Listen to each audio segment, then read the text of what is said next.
Most of the time, the hero is right, but when they aren't, the villains take their place. Here are 9 times we actually felt bad for the villain, starting with Pitch Black from The Rise of the Guardians. Stuff a pillow with you.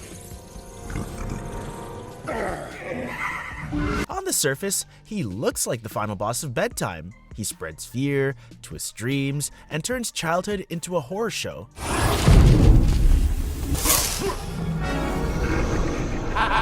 It's because I'm Batman. Now that sounds terrible, and it is. But then Bro says he just wants to be believed in, and suddenly the villain arc turns into a therapy session nobody was ready for. Of hiding under beds. Oh, good. A neutral party. Now he feels less like a monster, and more like the kid nobody picked for dodgeball. In the book series, Pitch was once a hero named Cosmodus Pitchener.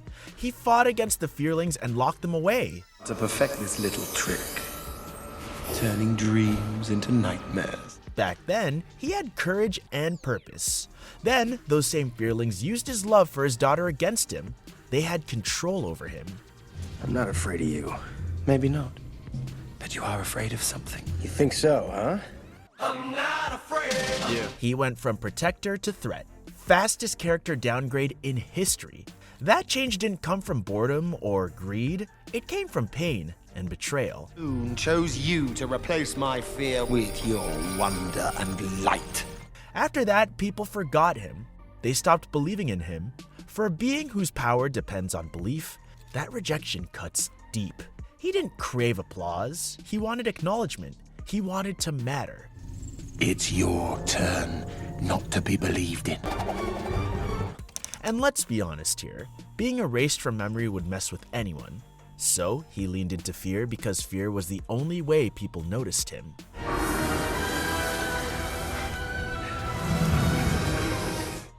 It would be so awesome. That doesn't excuse what he did, but it explains why he did it. And when he loses again and gets forgotten again, it feels harsh. His own nightmares turn on him. That's a brutal fall. Then there's Megamind.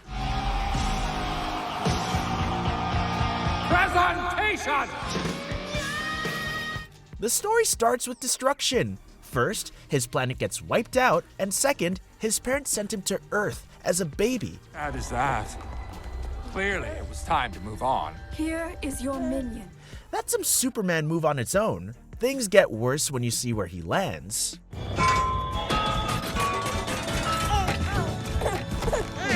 Metro Man grows up in a mansion with loving parents. It's destined for a dream life filled with luxury.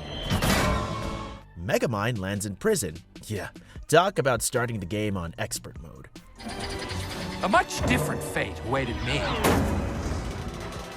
He grows up different. Bigger head, blue skin, no support system. Other kids reject him. Teachers treat him like a problem. And over time, he accepts the label everybody gives him, villain. Receives all the praise and adulation while evil is sent to quiet time in the corner. If the world keeps pushing you into a box, eventually you just sit in it.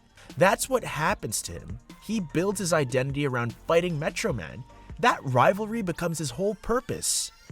Copper drains my powers. Your weakness is copper? And when he finally wins, he expects to feel powerful. Instead, he unlocks the achievement called Emotional Damage. Emotional damage. He has everything he worked for, yet he has nothing that gives him meaning. And that moment hits because it shows how lost he is.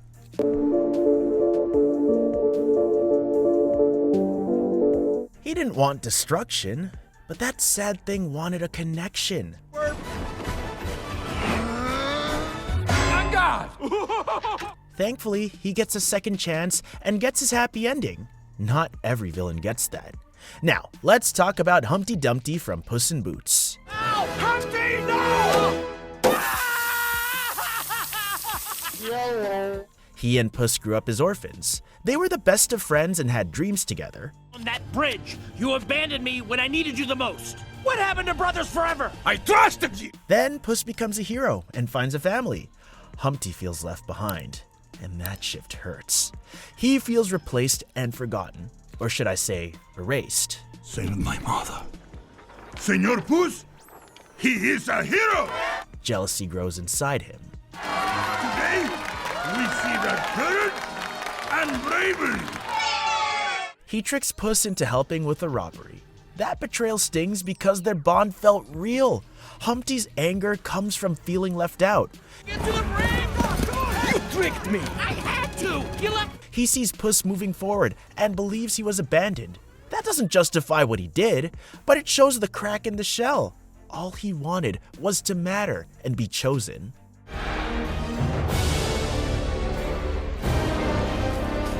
And in the end, he regrets his actions. He apologizes. He sacrifices himself to save the town and Puss. I know you won't. So I won't make you choose. That sacrifice feels heavy. He breaks both physically and emotionally. That redemption arc hurts in the best way. Next on the list is Scar from Lion King. I remember. This is just the way your father looked before he died. He thought he was just a little different. Turns out his version of different comes with a body count. He kills his own brother. Long live the king. And instantly orders to kill his nephew. Kill him. All of you! That is dark. Just so he could take the throne without any problems. Okay, this shows he's evil, but if we look at his backstory, his kill everyone would make sense.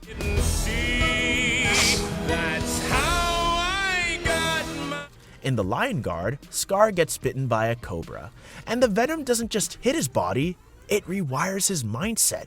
Suddenly, it's not just evil, it's toxic thinking with fangs. Near and far for stopping that treacherous thing. But Mufasa just nicknamed me. He already feels overshadowed by Mufasa, had poison and bitterness, and things spiral. Scar becomes obsessed with power. He convinces himself he deserves the throne. Oh, my second plan later succeeded. Mufasa was king no more. And let's be honest here, sibling rivalry mixed with insecurity can get ugly fast.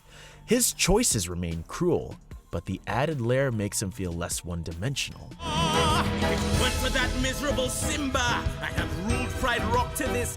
Pain mixed with pride creates a dangerous mix. Next down the line is Lotso from Toy Story 3.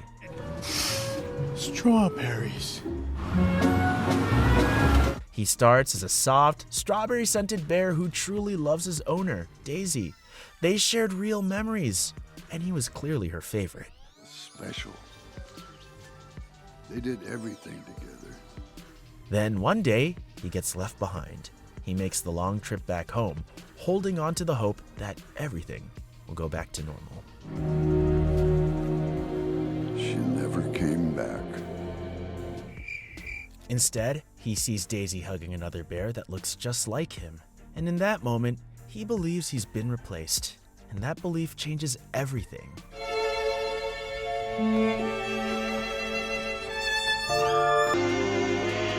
After that, Lotso stops seeing the world in the same way. He convinces himself that love doesn't last and that every toy will eventually be thrown away. So, something snapped. She replaced us.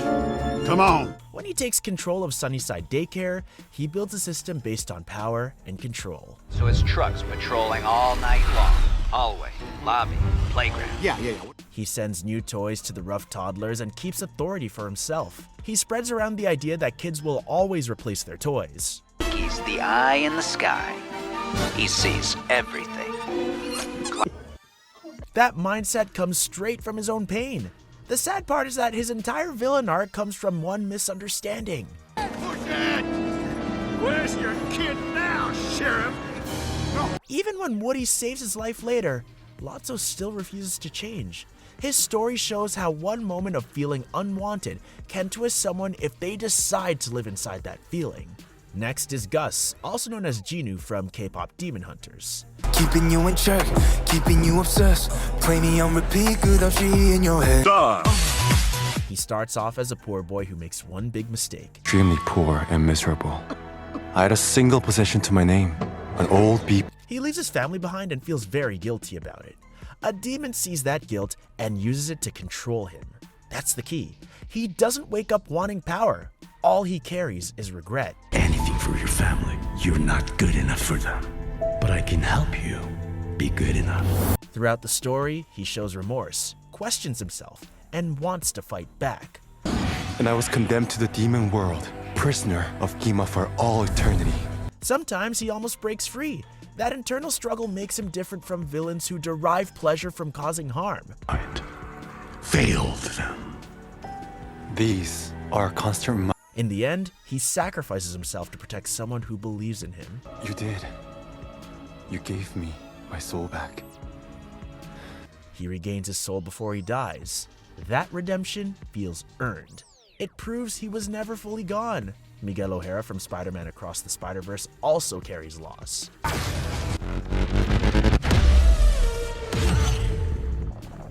The way he follows Spider-Man in every universe makes him look like the villain. You're a mistake! If you hadn't been bit... But then, if you look deep down, he finally finds a universe where he has a daughter and a family, and then that reality collapses because it's not yours to belong.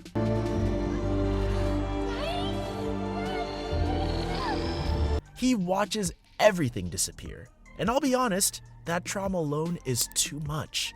After that, he believes certain events must happen to protect the multiverse. I'm not asking. Miguel, just give him the centerpiece. Great look. Down here. Saving the billions? Yeah, I get it. But it's not fair to lock up a 15-year-old in some Star Wars bowling ball. That's too much, my guy. Spider-Man. He hunts Miles because he fears another collapse. And from his point of view, he's protecting billions of lives. We are supposed to be the good guys. He refuses to risk another disaster. His methods feel harsh, but they come from fear of repeating a mistake. Enough. It's not the console's fault. All he had to do was listen. That perspective changes how you see him. Kingpin from Spider-Man Into the Spider-Verse also acts out of grief. Toy cost me a fortune, but hey, can't take it with you, right? His wife and son died in a car crash after seeing him hurt Spider-Man.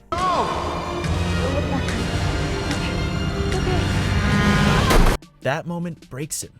Instead of facing responsibility, he tries to undo reality. All we have to do is kill a couple of spiders, and the collider will bring your family. He builds the Super Collider to bring back alternate versions of his family.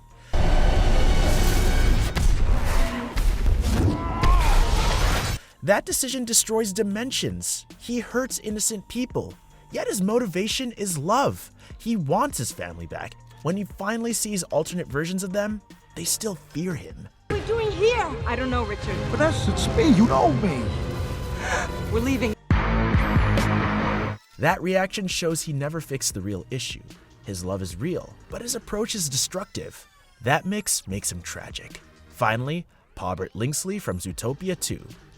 Oh, excuse me. Oh no, I'm sorry. so sorry. Here, let me just... All he ever wanted was approval from his father. He pushes himself into dangerous situations just to earn a nod. He breaks the rules and harms others. He risks everything, and still, his father tells him he doesn't belong. That rejection cuts deep. You don't belong in this family. Let's be honest. Trying that hard and still hearing you're not good enough would crush most people. Patent that town and everything in it, and a dirtbag fox. Pawbert chooses the wrong path to prove himself. His villain arc grows from insecurity and family pressure. He wants validation. He looks for it in the worst places. When you line all these characters up, a pattern appears. Rejection, loss, jealousy, guilt, abandonment. Each villain has a moment where something cracks. Some fix it, some let it grow. That difference shapes the outcome. We feel bad for them because we recognize the starting point. Most people know what it feels like to be left out. Most people understand regret. That connection creates empathy. It doesn't erase their actions. It explains the road that led there.